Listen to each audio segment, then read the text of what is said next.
Nous avons reçu la visite l'autre jour sur la terrasse du café de Campagnol de Francis qui habite le village de Saint-Julien, qui est passé nous voir parce que l'avant-veille, j'avais renoué des relations avec lui pour un diagnostic moto.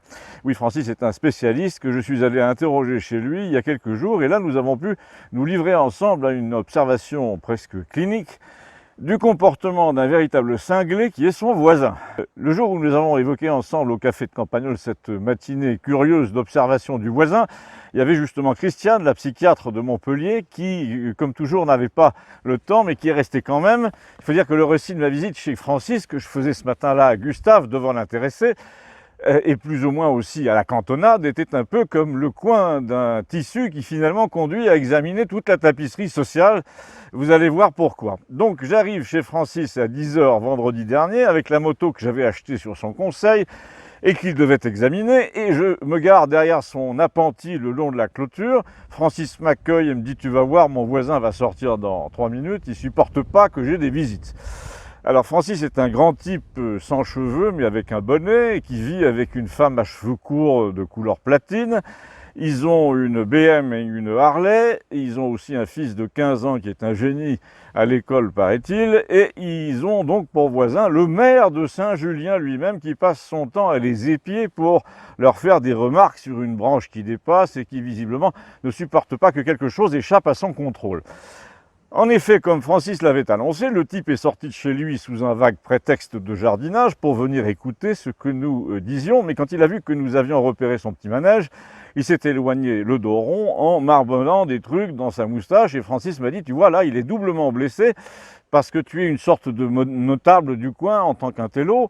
Il a entendu parler de ta chronique sur Internet. » Et ça l'emmerde que tu te fasses remarquer en racontant des trucs sur le pays alors que sur 30 km², il voudrait être le seul à mériter l'attention et à contrôler le discours. Et là donc 2 jours après, à Campagnol, Francis nous redresse le portrait de ce type en nous disant qu'il se le farcissait au quotidien et il nous raconte tout ça devant la psychiatre Christiane qui hoche la tête de plus en plus profondément comme si la mécanique du personnage lui était connue depuis toujours. D'abord, il nous dit que ce gars a voulu devenir maire pour prendre l'ascendant sur son père qui était aussi médecin et qui est d'ailleurs toujours vivant et qui était un bandit de la pire espèce. D'ailleurs, lui-même l'est devenu bandit, mais pas médecin parce qu'il a essayé de faire médecine, mais en vain. Mais il est devenu maire du pays à défaut. Il a marché sur les traces de son père, comme l'avait fait son père. Il a fait de l'immobilier en douce, en rachetant des biens à des vieux qui partaient en EHPAD, à des handicapés quand leurs vieux parents venaient de mourir. Ensuite, Francis nous a dit que ce gars a toujours un comportement de mâle dominant, complètement délirant, qui déplace les clôtures la nuit, qui fait venir des géomètres et qu'il est dans le contentieux jusqu'au cou, à la fois en tant que privé et en tant que maire. Il a été marié 2 fois, divorcé 2 fois. Là, il vit avec une femme plus vieille que lui, qu'il traite comme sa bonne, qui est en train de se barrer. D'ailleurs, nous a-t-il dit, elle retourne habiter chez sa sœur, enfin un soir sur 2, mais il lui téléphone sans arrêt pour lui demander qu'est-ce que tu fais, parce qu'il appelle les gens comme ça pour savoir en permanence où ils sont. Dans le village, c'est simple, on l'appelle Google Maps. Il y a eu là d'ailleurs un scandale il y a 3 ans parce qu'il a fait placer des traceurs gris GPS sur les 2 véhicules municipaux pour savoir ce que faisaient les employés à toutes les heures. Et quand il loue des maisons par exemple pour son compte, en tant que propriétaire je veux dire, il en loue 2 en ce moment, il s'arrange pour laisser une pièce ou un appentis ou quelque chose à lui dont il a la clé, un local auquel il a accès dans la propriété, ce qui lui permet d'entrer et de sortir chez ses locataires à sa guise pour voir ce qu'il fabrique. Il aime surtout fréquenter les vieux du pays qui ont connu son père pour pouvoir se conforter lui-même dans l'idée qu'il a aussi bien, voire mieux réussi que son papa, qui, entre nous soit dit, était un fameux connard, a ajouté Francis, un médecin maudit d'ailleurs, qui a tué beaucoup de monde par orgueil sur des erreurs de diagnostic. Mais l'un des avantages de cette crise sociale en France, c'est qu'on sait maintenant que ça existe, ce genre de médecin. Et en même temps, c'est un gourou obsédé sexuel qui se tapait toutes les femmes dans le genre Strauss-Kahn. Et il me dit, Francis, il ne supporte pas mes motos, par exemple. Ta moto non plus, j'imagine, parce que c'est une sorte d'outil de pouvoir. C'est un animal que nous avons dompté. Or, lui aussi, il voudrait être dompteur, mais il a peur des lions. Alors, il voudrait que tu t'abstiennes de chevaucher ce qui lui fait peur. Mais là où Christiane est intervenue dans ce portrait, tout en nous disant, encore une fois, qu'il fallait qu'elle s'en aille, c'est quand nous avons commencé à mettre en rapport le profil du gars en question avec celui du président déséquilibré de 40 ans qui gouverne la France. Et coïncidence ou non, l'abonné au Monde était là parmi nous depuis 3 minutes pour contrôler notre discours. Notamment quand Christiane a relevé que la thèse de la folie revenait de plus en plus souvent à propos de Macron. C'est vrai, désormais, dans les discours, on le traite carrément de psychopathe. À la tribune, a-t-elle dit, il y a comme une espèce de prise de conscience dont, évidemment, les télés ne parlent pas. Les télés, d'ailleurs, ne parlent de rien, à part donner l'adresse des centres de vaccination. Elles te sortent un nouveau généraliste, là, tous les 15 jours, qui vient faire son gna-gna-gna vaccinal.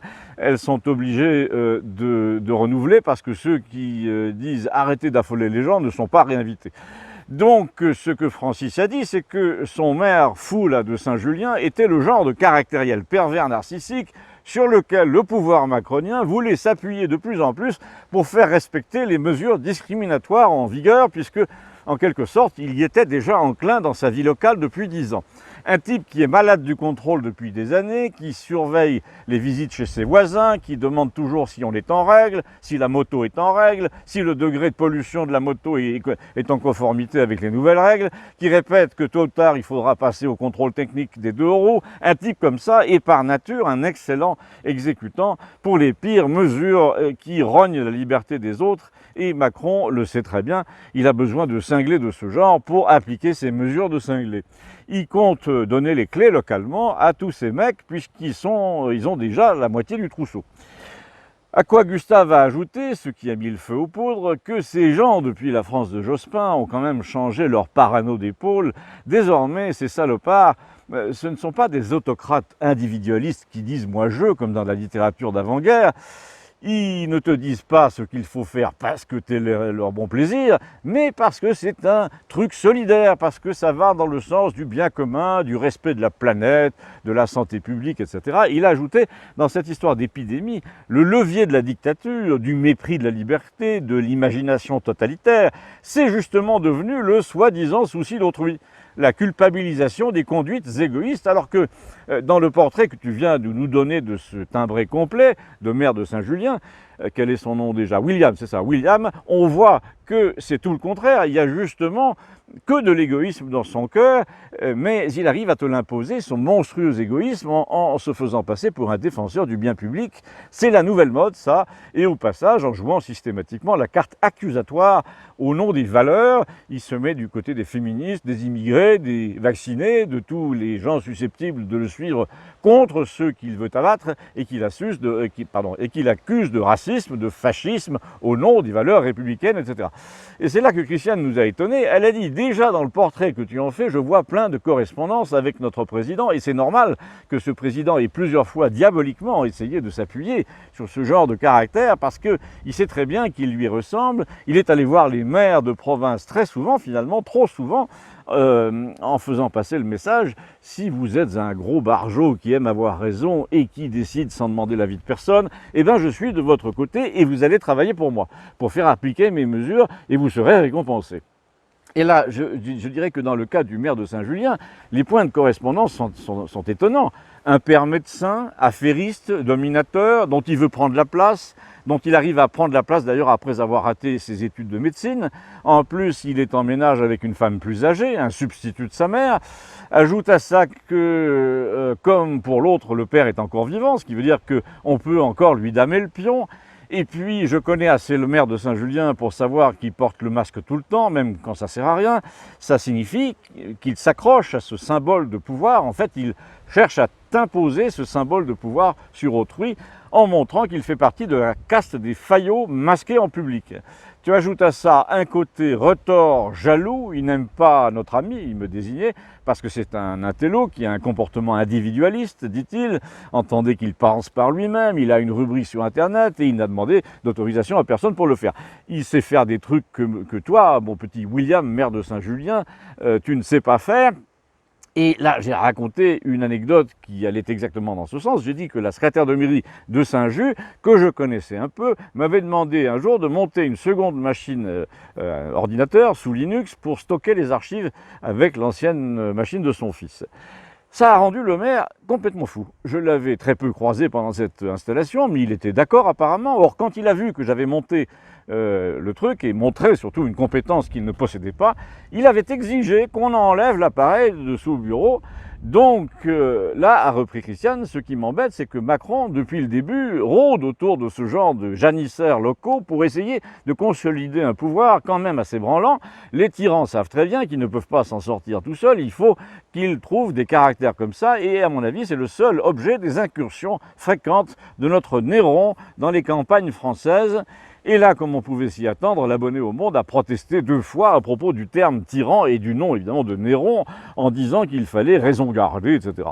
Christiane lui a dit « Ne te fatigue pas à essayer de me convaincre, je vais même en rajouter une couche, c'est que Néron commence à s'énerver en ce moment contre son Agrippine, figure-toi. Ça se voyait pendant le défilé du 14 juillet, ou plutôt c'est elle qui s'est énervée contre lui. Elle était la seule dans la tribune officielle à ne pas porter le masque, tout en sachant parfaitement que ce serait interprété comme un raidissement ou un affront. D'ailleurs, lui-même le savait très bien, tellement que sous son propre masque, il lui disait visiblement « Mais tu vas le remettre, punaise, tu veux nous faire honte, etc. » Et d'après la tête qu'elle faisait, a dit Christiane, je peux te dire qu'elle était à 2 doigts de quitter carrément la tribune. Et oui, a dit Gustave, pauvre femme, sa créature lui échappe. En fait, a dit Christiane, je crois que le processus final est enclenché, elle va se retourner contre lui, ou le contraire, et je dis, car historiquement ça se passe plutôt comme ça, c'est l'autocrate qui sacrifie son entourage, et c'est Néron qui tue Agrippine.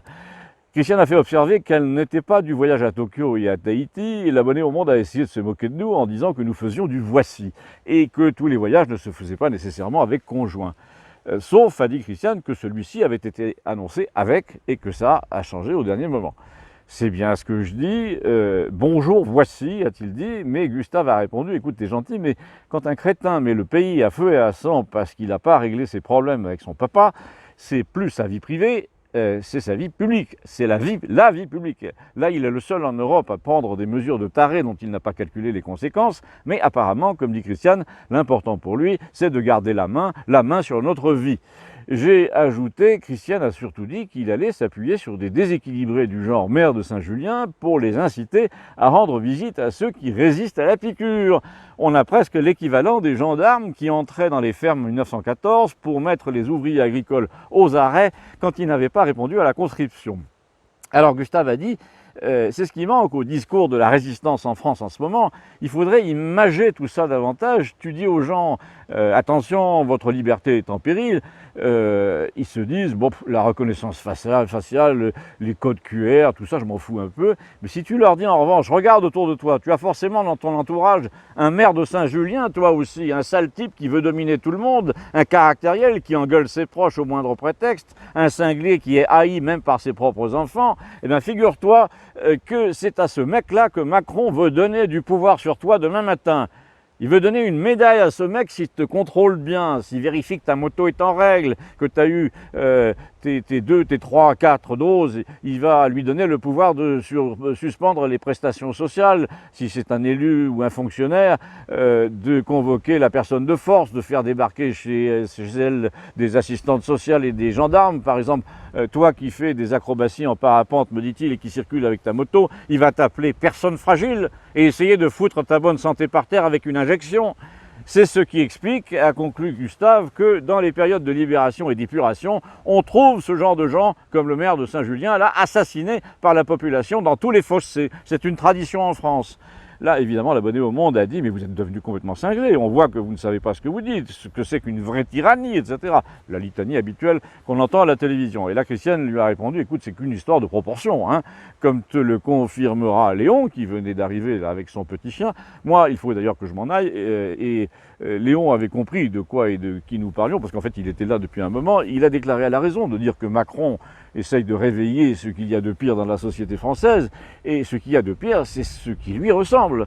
Le pouvoir personnel sous couvert d'altruisme, la tyrannie appuyée sur une prétendue générosité à l'égard du tiers-monde, par exemple, lequel vient noyer, pervertir, soumettre à des règles barbares le tissu social européen toujours davantage. Ensuite, contrôle des corps et des esprits sous prétexte sanitaire. Ensuite, un pouvoir à moitié magique conféré aux médecins comme dans toutes les tyrannies. Ensuite, le thème récurrent du « c'est pas moi, c'est la situation qui gouverne ».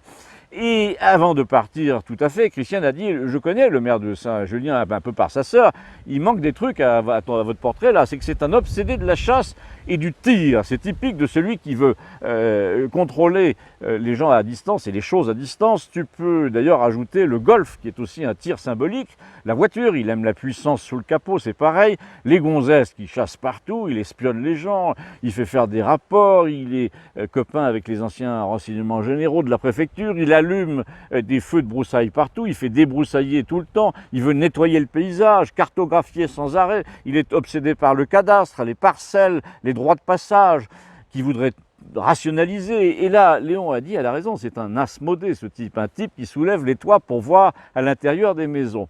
Macron, c'est pareil, tu prends par exemple l'histoire des écoutes téléphoniques, tu as suivi? Oui, alors de deux choses l'une, nous dit-il, ou c'est lui qui est à l'origine de l'espionnage de la presse française, notamment de Zemmour, et qui fait porter le chapeau aux Marocains. Donc le but, c'est d'annihiler ses adversaires à l'élection, comme il l'a fait pour Fillon, Rachida Dati, Asselineau, Mélenchon, Sarkozy, etc., en fouillant chez tout le monde, parce que Zemmour est le dernier dont on dit qu'il pourrait lui faire de l'ombre, donc on lâche les chiens contre lui. Ou bien, et Gustave a dit, et là on voit que tu préfères la deuxième solution, et il a répondu, je la préfère pas, je la vois, où en fait les Marocains sont complètement téléguidés dans l'utilisation de ce programme téléphonique espion là, comment s'appelle-t-il, Pegasus, c'est ça, complètement téléguidé par les Américains. Benalla a peut-être livré le numéro du téléphone à infecter sur ordre des services secrets marocains. Pourquoi? Parce que les Américains veulent faire capoter Macron avant l'élection. Il est trop fou maintenant, ça devient un problème. Tu affirmes toujours des trucs, a dit l'abonné au Monde, et Gustave a dit, ben ça c'est le principe des devins, ils affirment des trucs. Et là, je sens bien, a continué Léon, je sens précisément que Macron a effrayé les services secrets américains pendant la conférence de Biarritz, il y a un an, en faisant son malin et en disant à Trump, si vous voulez, je vous arrange le coup avec l'Iran. Et Trump a dû lui répondre un peu gêné, écoutez, on verra ça plus tard. Et c'est là que Macron lui a dit, comme un vendeur de voitures, parce que c'est quand même un pauvre type très rentre-dedans qui pense que personne ne peut lui résister, non, si vous voulez, ça peut être là tout de suite, j'ai fait venir leur ministre des Affaires étrangères, il est dans l'hôtel voisin.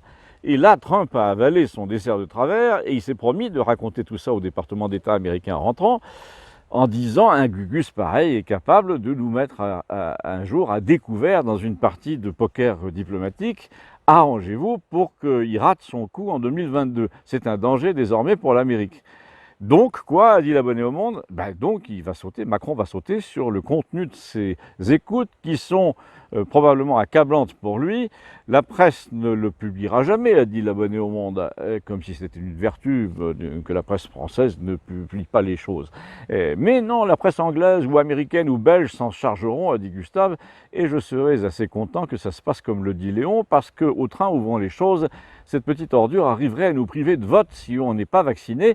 Je ne sais pas si tu vois, mais leur passe sanitaire, ça galope en ce moment. Hein. J'ai l'impression, mon pauvre Léon, que pour ce léger détail, tu t'es trompé et même l'opposition a voté ça, ce qui est quand même incroyable. Mais bon, au moins désormais, on voit qui est qui. Ben non, a dit Léon, je maintiens que ça ne sera pas appliqué, parce que dans les rares endroits où ils l'appliqueront, il va se passer des trucs. Ah bon? Oui, des trucs qui feront que ça ne se fera pas. L'abonné au Monde a ricané, il a dit, il va te parler du boycott comme si ça servait à quelque chose de boycotter un lieu où tu peux déjà pas entrer. Il suffit, a dit Léon, d'empêcher de venir ceux qui peuvent entrer. Ah ouais, et tu vas faire comment? Je crains qu'il y ait plein de jeunes qui, ne pouvant pas entrer, vont foutre la pagaille avec tout ce qui leur tombe sous la main. Donc ils vont tout casser. Non, ils vont mettre par exemple des boules puantes, ils savent très bien faire ça au lycée pour chahuter un prof. On se demande pourquoi ils ne le feraient pas dans les cafés pour chahuter un propriétaire. De toute façon, a dit l'abonné au Monde, le Sénat vient de voter une indemnisation de nouveau pour les restaurateurs qui perdraient de la clientèle à cause de ça. Mais attends, ils perdront pas seulement de la clientèle, ils vont devoir fermer carrément.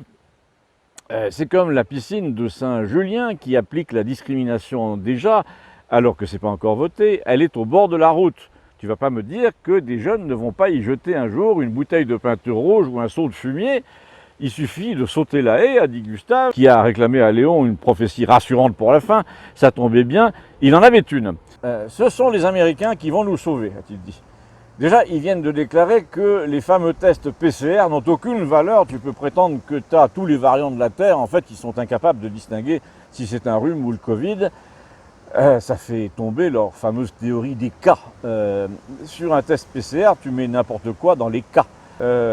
Ensuite, les Américains vont charger le fameux docteur Fauci au procès pour lui faire avouer tous les crimes depuis le début, comme quand Staline a fait coffrer les médecins juifs en 1953. Il va y avoir des révélations sur Macron, y compris sur la situation sanitaire. Si on trouve un truc où il dit au téléphone qu'il sait qu'il ment, eh bien, il est carrément foutu. Mais moi j'ai toujours eu l'intuition, a dit Léon, et quand je dis l'intuition, tout le monde comprend, que Benalla aura un rôle central dans la déconfiture du régime, même après 2 ans. Et là, c'est dommage que Christiane ne soit plus là. Elle vous aurait expliqué que lorsqu'un type comme Macron dit qu'il vienne me chercher, c'est un acte manqué. En fait, c'est ce qu'il redoute le plus, mais il ne peut pas s'empêcher de dire qu'il est attiré par le danger. De même, quand il parle de la bête de l'événement, il ne devrait même pas la nommer parce qu'il est terrifié par elle, mais il ne peut pas s'en empêcher, donc il va se faire repérer par la fameuse bête.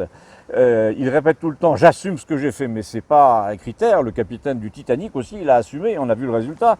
Et Gustave va cruellement ajouter, d'autant que dans son cas, lui c'est plutôt le Costa Concordien. Hein. C'est « je fais le joli cœur sur la passerelle pendant que le bateau tourne ». Mais si, dit-il au second, tu vas voir, ça passe. Mais si je te dis que ça passe, putain non, ça passe pas. Et badaboum, 2 heures après, tu retrouves le mec sur un rocher avec son téléphone portable devant le bateau couché. Il est déjà en train d'expliquer que c'est pas sa faute, c'est du Macron pur jus, pendant que les passagers, eux, sont encore en train de se noyer comme les Français en ce moment. Donc, a-t-il dit à Léon, tu maintiens qu'il va coucher le navire? Non, je dis qu'il va se coucher lui-même. On sait déjà pourquoi, d'ailleurs, les Américains le lui ont dit, du coup il va laisser tomber pour 2022, il l'a dit déjà du bout des lèvres, Agrippine va le faire la première, vous allez voir, et les gens vont comprendre tout de suite, si elle s'éloigne, ce qui se passe. On n'a rien pu tirer de plus de Léon ce matin-là, mais on s'est senti un peu mieux, tout d'un coup, c'est bizarre. À bientôt, merci.